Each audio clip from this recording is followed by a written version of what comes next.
We start in the Middle East, where Qatar is hosting ceasefire talks in an attempt to end the war between Israel and Hamas that has now been raging for 10 months. The two-day-long talks in Doha are being mediated by the United States, Egypt, and as well as Qatar. Israel has sent a high-level team of negotiators reportedly handpicked by Israeli Prime Minister Benjamin Netanyahu. Meanwhile, representing Washington is CIA Director William Burns, who's played an active role as mediator since the first round of talks were held in May this year.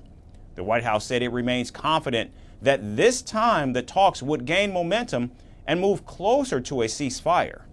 The United States is going to be there tomorrow, and we are ready. We are ready to continue these discussions. And as I've said before, and as my colleagues from NSC have said many times before, we are working 24/7 around the clock to get this done, to get this deal done. Meanwhile, Israel is proposing an updated framework to the ceasefire deal first proposed by President Joe Biden back in May, saying it will adhere to a ceasefire and troop withdrawal as long as Hamas promises to release 33 hostages who are still alive. Israel says it has intelligence that over 110 hostages are still being held hostage by Hamas, with at least 40 of them being believed to be dead. Now, Hamas has called the new Israeli demands a potential deal breaker and have committed to adhering to President Biden's ceasefire proposal, which would allow Hamas to release 33 hostages regardless of whether they are dead or alive.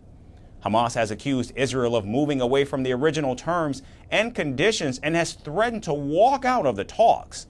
Several senior Hamas leaders said that the Palestinian group would make a decision on accepting a ceasefire after being briefed by mediators on whether Israel would accept President Biden's original plan. Now, to overcome this diplomatic hurdle, the United States reached out to Qatar and Egypt and managed to convince Hamas against boycotting the talks. How can they move forward and make progress if Hamas is not there? So, as I said yesterday, our Qatari partners have assured us that there will be representation from Hamas, and I will let them, of course, speak to that, but I'm not going to get into more specifics beyond that. Senior officials in the Biden administration said that achieving a ceasefire in Gaza remains vital to preventing Iran from launching an attack on Israel and escalating the war. U.S. intel reports say that Iran is fully prepared to avenge the killing of Hamas political chief Ismail Haniyeh, who was assassinated in Tehran on July 31st. And now all eyes are on Israel and Hamas as they negotiate a ceasefire agreement and try to prevent a wider war, even as Netanyahu and Tehran prepare their militaries for potential attacks in what would undoubtedly be a catastrophe in the Middle East.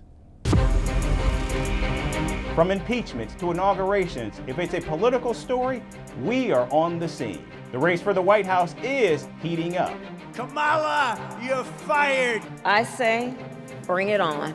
If it's breaking news, we're live with the latest coverage. From the White House, the State Department, and Capitol Hill, we know the issues, but above all, we know the players to bring you the latest in-depth analysis on all the key stories that we're covering. I'm Eric Ham. Join me from Washington here on Firstpost America.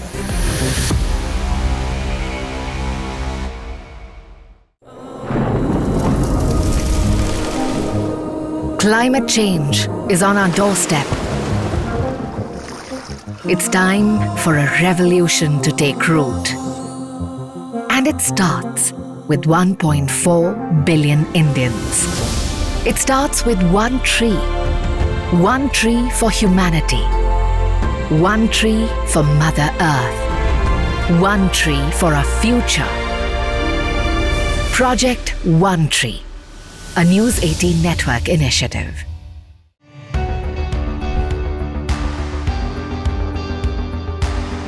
Across continents, one powerful news source. Bringing you diverse perspectives on the issues that matter.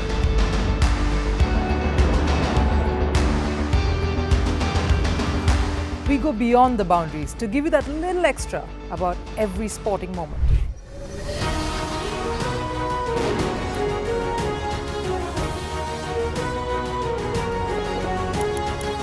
So thank you for making Firstpost 5 million strong. We're counting on your support, and you can trust us to bring you the news unfiltered and unvarnished.